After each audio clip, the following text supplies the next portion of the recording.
Hey, what's up folks? It's Clay, the Techie Tattooer here. In today's video, we are going over a, not customer, not client, a viewer's message. They made a comment on one of my posts asking, what are these rules I'm talking about for shading American traditional tattoos? That's what we're gonna do today. The rules of how to shade an American traditional tattoo, when you're gonna butt up against the line, when you're gonna leave that gap in the shading, and yeah, let's just get straight into it.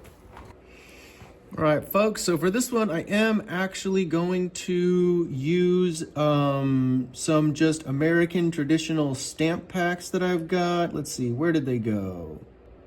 How to Traditional, there we are. And these are from, I've mentioned him before, the Broken Puppet. I can't remember what the actual website is that you can get these from. I'll link it down in the description below, but absolutely, you guys can go buy these stamp packs. I think it's like 20 bucks. They were on sale over the Black Friday stuff for Thanksgiving. I don't know if they still are. It's been a while since I've been there. But yeah, so let's grab this classic heart piece. Black outline. There we go. Yep.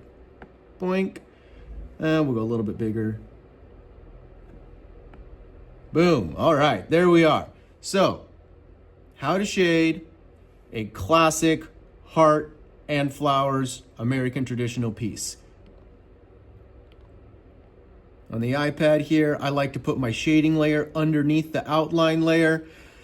Doesn't really matter so much, but it's just how I like to do my workflow. You're gonna set this layer as the reference layer, get back to your shading layer, and we're gonna go to a airbrush. Yep, there we go, soft airbrush. We'll see if that's about the right size.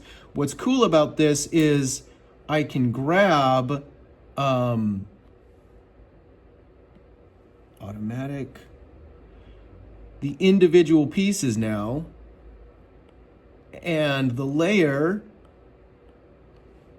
that is the reference layer is the layer that informs what's grabbed, right, from the automatic selection tool.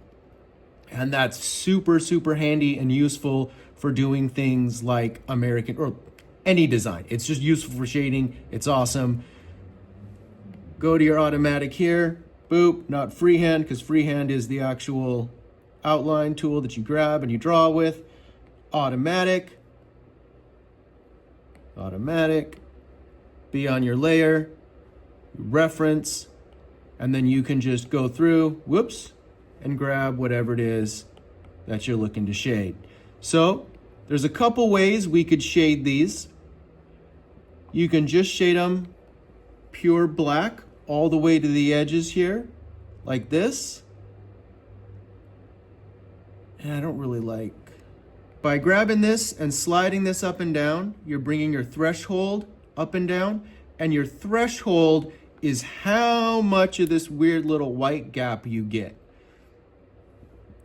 That little white gap is actually all these little imperfections in the pure blackness of the line. It's that little bit of softness that you'll get, right? Like if I move back to my inking tool, I use the technical pen, right? You'll see that the technical pen has that soft edge to it. If you don't like that, you can actually go to, I believe it's the syrup pen. Whoops. And while the syrup pen does still have some of that softness to it, it doesn't have nearly as much. So you'll get a much harder edge to your line if you're using the syrup versus technical pen. But I like the technical pen. It's my go-to tool. It's what I use for outlining everything for the most part. Anyway, we're gonna get back to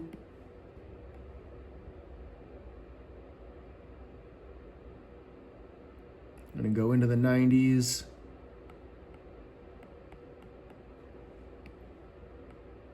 Yeah, there we are. So it looked like you could see that gap in the selection, but as you see, Much better, almost completely up to these lines here. No weird highlight gap, right? We're going to kind of look at this from a 10,000 foot view and say, okay, where are the elements that are behind and where are the elements that are in front? Right away, we can see that the elements in front are this flower and then these 3 flowers in front of the heart, right? These daggers are actually behind this little area here in the slices, and then these flames tuck into the spout, whatever that is, of the heart. And then this spout of the heart tucks into this borderline crown topper on the heart, right? And so you got this element is going to be in front. These 2 elements are going to be behind. These elements are going to be in front of this area, but behind this area. Okay, and so how that's going to affect our shading is when we shade this, we're going to say, okay, well, nope, that's not going to work. We're going to go ahead and go straight for the freehand tool here. And we're going to, whoop.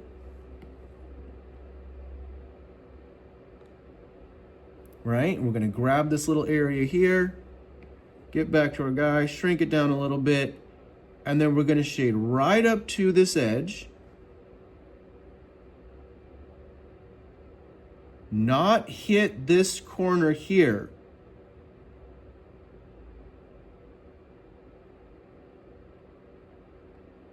Right, and bring it in like that.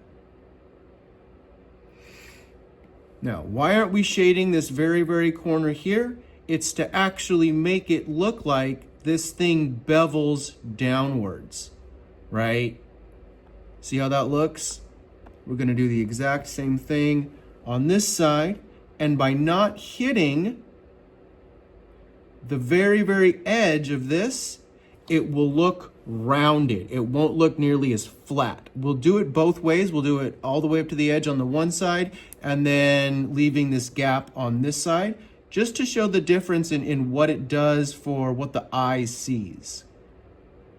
Right? And then we're going to go all the way up. And so this is a perfect example here of we're shading all the way to the edge here of the dagger. We're shading all the way to the edge of the slice, but then we're leaving the skin break, which will actually probably feel completely red, but we're leaving this black gap behind here to add a feel of roundness to the edge of that heart. If we don't do it, we end up getting this sort of feel. Gonna gap it there.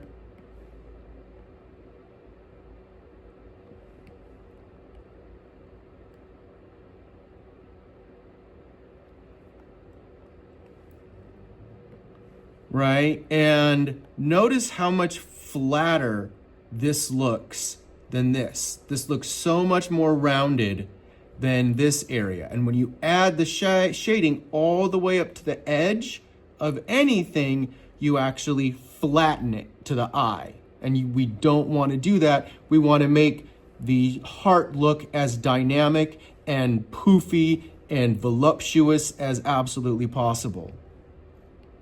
So I am going to go ahead and go to the airbrushing erasing tool, and we're just going to erase this little edge off. Right, we're going to erase this little edge off.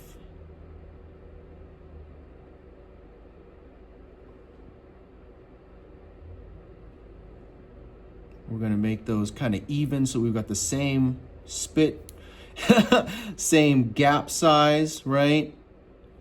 Roughly the same gap size over here, right? Maybe we'll shrink this down a little bit, this down a little bit, right?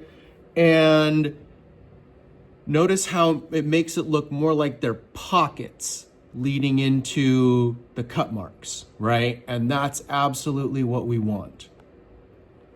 Because these flower elements are above or in front of the main heart, we're gonna wanna kind of do that same thing where we butt up against these floral elements and then we leave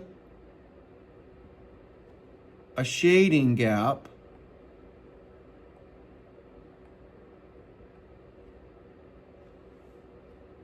for the heart. And then I'm gonna butt up against here.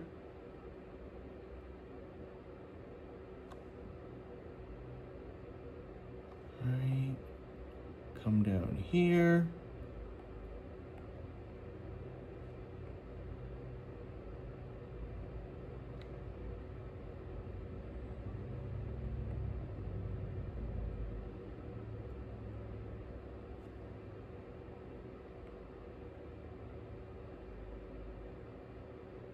Don't want to extend past this little point because I want him to have a nice bold edge coming out from the shading. Otherwise, he'll kind of get lost in that shading there, right? So we've got that black area there. Then I'm going to grab these little guys. And actually notice how they're done kind of like cards where this is in front of this is in front of that, that's in front, right? They're all sort of in front. And so we're going to follow these same rules again, where since this is the lowest area, we're going to shade this and then leave that gap. And then we're going to do the same thing here. Whoops. Where we're going to shade, tuck underneath all the way up to the edge, and then leave that gap. Do it again.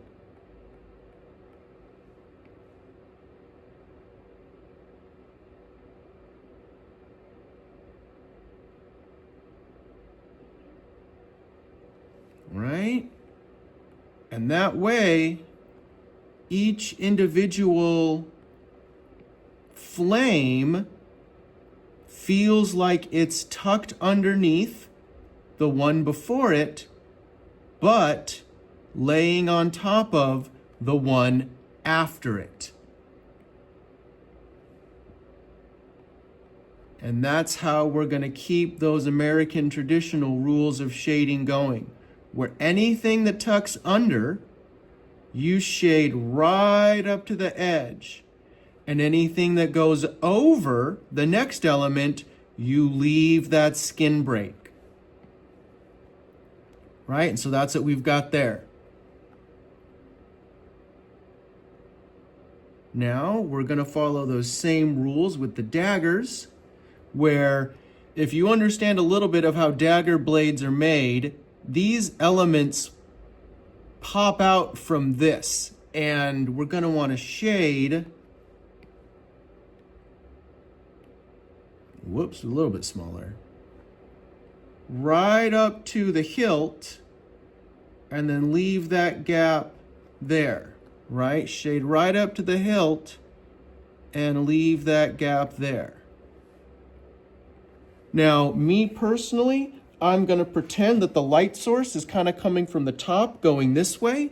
And so what that's going to make me do is grab this layer and this, or these two elements, sections, and I'm going to shade to the edge and leave a gap, shade all the way to that edge, leave a gap, and then we're going to do the same exact thing asymmetrically, where we shade up to the edge and then leave a gap. Shade up to the edge and leave a gap. Right?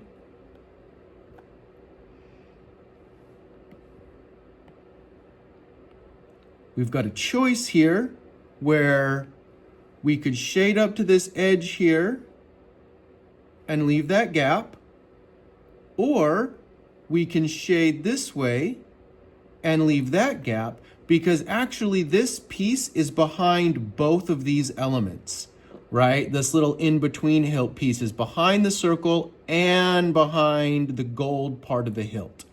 So, because that's that way, I'm actually just going to shade the whole thing in. Boom, solid black for everybody. Then I'm going to go to this next element, and say you get a little bit of black shading underneath here because you tuck under that little bubble piece. That's what I think looks good. We're going to do the same thing to this side because it tucks underneath that little bubble piece. As you can see, these little teardrops tuck underneath the handle. So we're going to go right up against the handle. Leave that bubble gap there, go right up against the handle. Leave that bubble gap there. Right, there we are. And then if we really wanted to be super fancy, go to my inking technical pen. We could actually erase out and instead of shading all the way up to the edge, we can add a cool little shine in these blades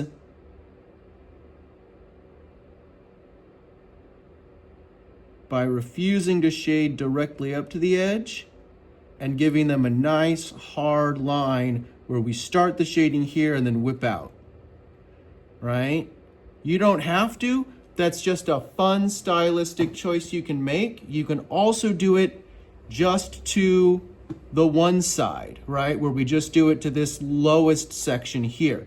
The reason we would do it to just this lowest section here is because it's going to add separation from the pure black going into pure black shading here. That's a stylistic choice. It does not have to happen at all. It's just something to consider when you get two black shaded areas butting up against each other.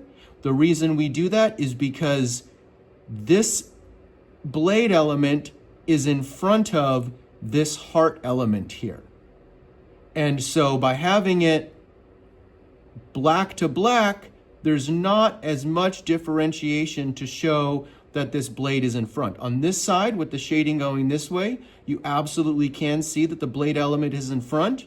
And if we don't want to deal with that, we can go the opposite choice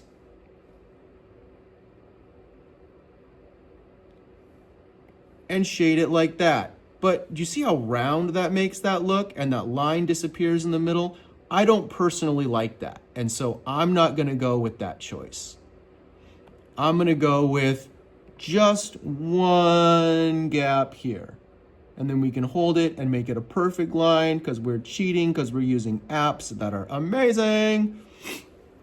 And I kind of like the way that looks. It gives these more of a hard kind of edgy look to them, right? Personal choice. You'll get there to figure out what you want to do stylistically. Now, because we've got these elements right up against black, you could, in theory, always shade your flowers by having a fun little black element here and then going to, you know, an interesting thing, and then you shade this in black, right? That's always possible, but not now because we've got black back here and we want to make these guys pop out. So I'm going to actually grab individual petals and give them, well, so this thing is tucked behind here, spitting everywhere, and it's in front of the other. So let's see here. I'm going to give it, yeah, sort of an individual whoop. Yep, whoop is the technical term for it. And yeah, we kind of lost. And the reason why I'm not going all the way up to these edges like this is because I don't want to have that big black circle like I kind of, when I was testing my, whatever they call that, the line edge on the selection tool, right? When I was testing that, I didn't really like the way it looked when I just did the black donut shade. That was just a little bit too one big gross black shape. I didn't like that. And so That's what I'm gonna do for these little floral elements. Yeah, I'm losing a bit of that line there. And so this is why it's fun to kind of draw this stuff ahead of time, or maybe even have your own individual floral style that you like to do, because really you don't want to be shading this dark over a big, nice, bold line that you already did, because you're going to be overworking the skin. On a digital drawing, it doesn't matter. It's whatever. Yeah, we're losing a little bit of it, but this is the difference between drawing on an iPad or drawing on paper versus drawing on a human, right? You're not gonna wanna just blast over lines that you already sank in and then just be like, nah, never mind, that line doesn't exist, forget that. So these are choices you're gonna wanna think about. You're gonna wanna think about how you're shading these before you start laying in your line work, so that you don't lose lines and so that you don't cause your client unnecessary pain and go over areas that are just gonna disappear into your shade.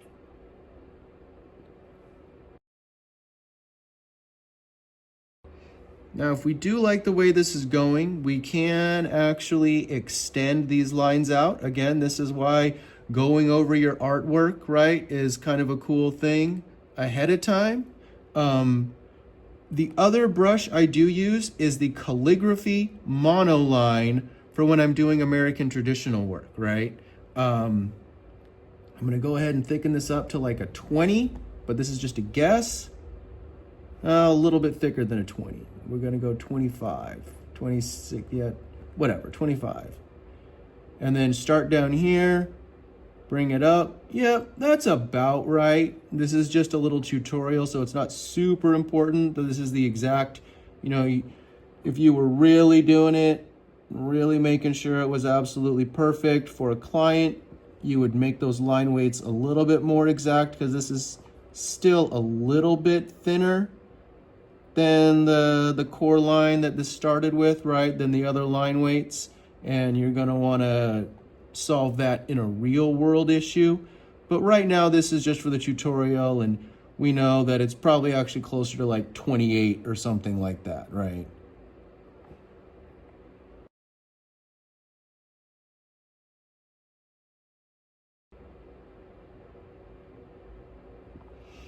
Right, and there we go, right? I like the way that looks there a little bit better. Again, this is why you go over your work and when practice your shading and whatnot, so that way you're not damaging your client's skin. We're gonna go back to our shading layer, and I'm gonna grab this guy. This butts up underneath the flower here. Whoop, back to my airbrush. And then we're gonna do that. And then we're gonna grab the next one. Butts up against the flower. This one is gonna be kind of interesting because it's gonna disappear a little bit. So we're gonna kind of do what we can to not really shade all the way up to these edges there, just give it a little boop so that these corners aren't really lost. Yeah, just things to consider. Here we go. Last one here.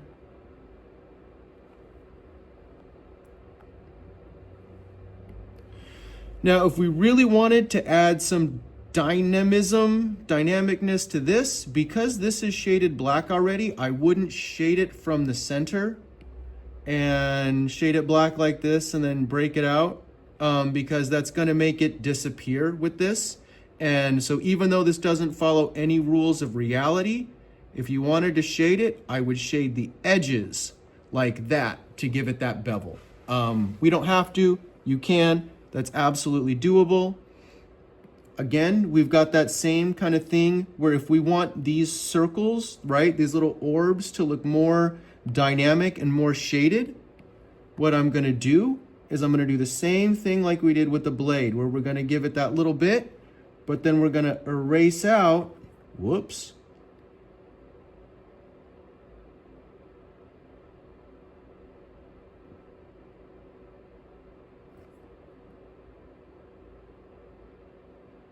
Oh man, come on, shaky hands.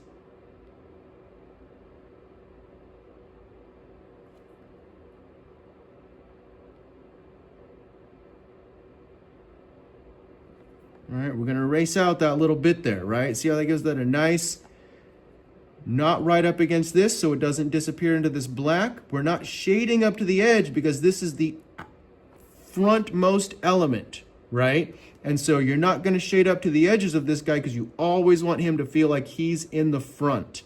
And by adding that gap to it, it totally makes him pop like that's the little front element there. Same thing over here.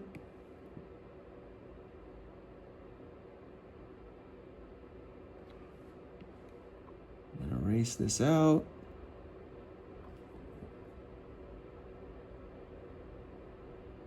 Gonna hold it to make my lines perfect because I haven't eaten enough today apparently, and that's all a little bit shaky. No bueno. And there we go, right? We've got cute little beveled out focal point elements that set up in the front of the tattoo.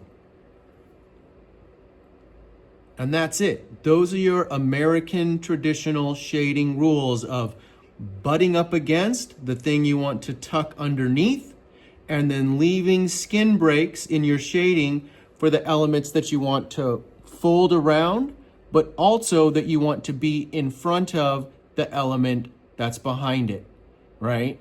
Those are really the only two rules. Notice how we didn't really, other than having a light source come down this way for shading these daggers, nothing really follows actual true light source rules in an American traditional tattoo like that, right?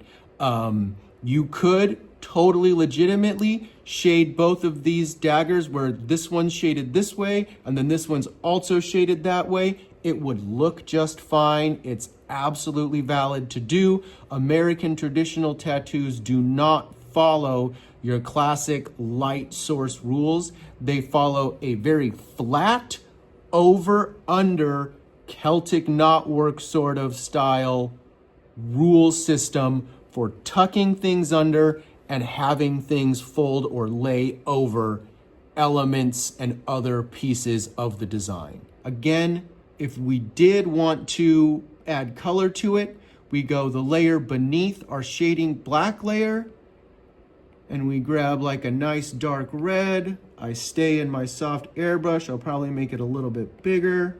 This guy's still the reference layer. And then probably not right up to the edge there. Probably not right up to the edge here. Because this is going over this element. We're not going to shade up to it because it wants to pop over, right? Let's see here, we're gonna grab this, and then we're probably gonna do a little bit of red here, a little bit of red here, maybe like that. No, I don't like that. Yeah, I like that better. And then because this tucks behind this, I'm actually gonna have to grab my freehand tool, cut right up against there. Actually, yeah, that'll be good. And we're gonna cut right into this piece here.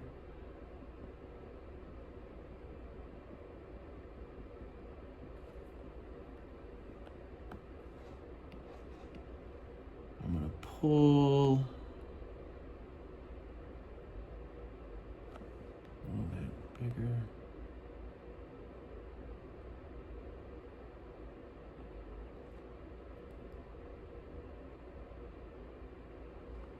There we are, right? Whoops.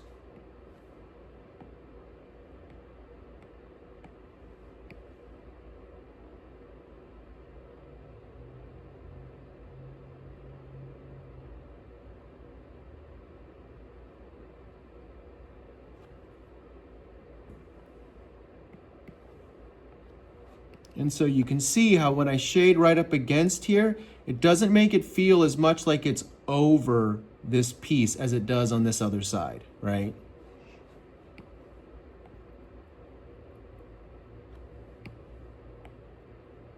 We're going to gap at the edge here so that it feels nice and rounded. Oh, I should leave more of a gap.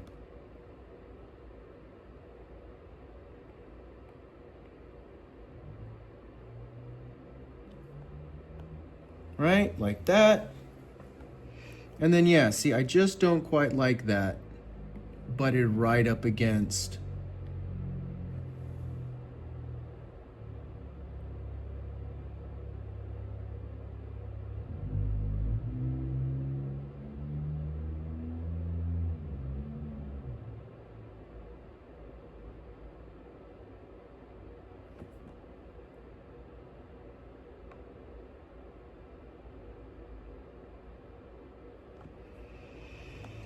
Right, that does look nicer when you've got that gap there.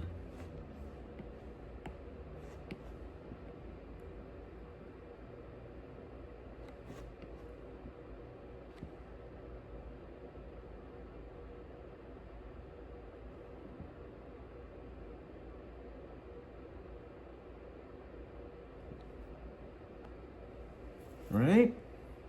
And so, yeah, that's what we're gonna do. The same is gonna go with these flowers here, right? We'll make them pink. Yeah, real pink, right? And we're gonna gap, gap, gap, right? Because they're in front there. Gap, gap, gap. And then notice how the darkest area, we are butting right up against the black.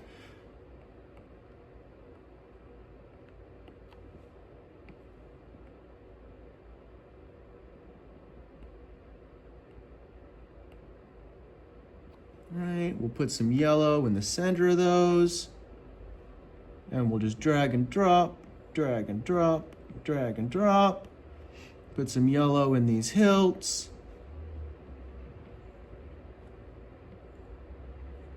Some yellow in the butt piece, whatever that's called. We'll get some green going for in here and in there and here and in here. And then we'll put red in the other area. Right, there we are for that. And then we'll use that dark green again for these leaves. But, ooh, I don't like the way that looks. That looks a little too flat for me. So I'm gonna go through. Whoops. Yeah. There we go. Whoops.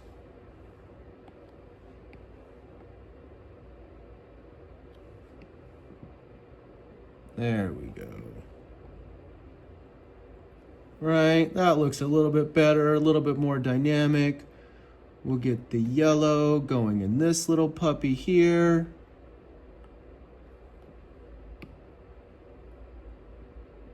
But we're gonna leave a little skin break in the middle so it looks extra nice and shiny. We get some orange flames going for these sections.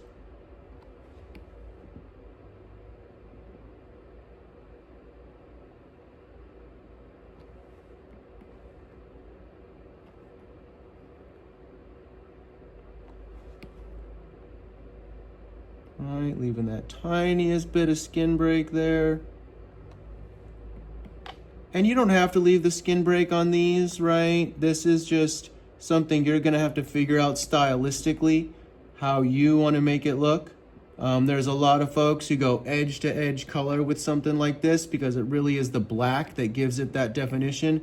There's nothing wrong with that, but you are gonna wanna make sure that you stay consistent. If you're doing color to edge color, do edge to edge color everywhere and leave minimal to no skin breaks. There are rules like, oh my gosh, like the rule of thirds, where they say that you should have 1/3 color, 1/3 black, and 1/3 skin break. These are classic rules that you can look up that are very, very useful.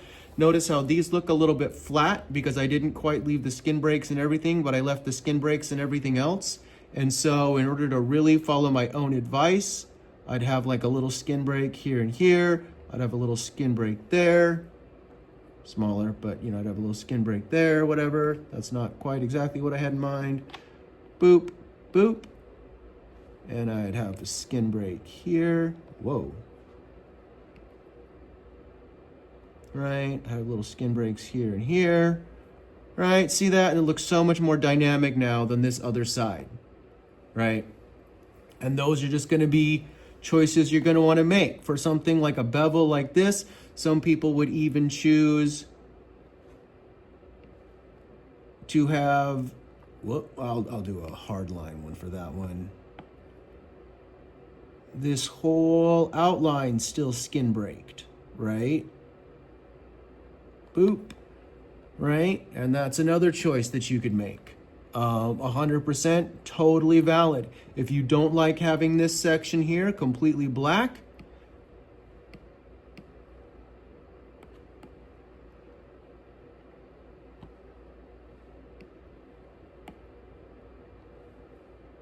oh, wrong layer. My suggestion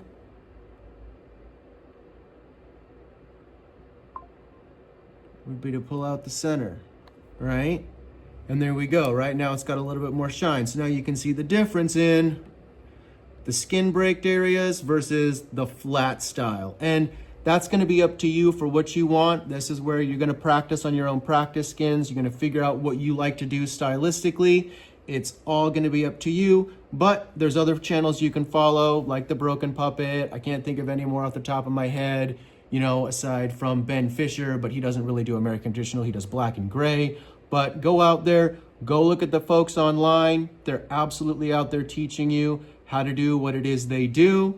And yeah, good luck, folks. Hopefully this video was helpful. Hopefully you learned something. And yeah, if you did or you didn't, comment, let me know what you thought. Also, don't forget to like the video and subscribe. And yeah, I'm gonna always be making more videos. I'm here for it. Let me know what you guys want to see next. Thanks for watching.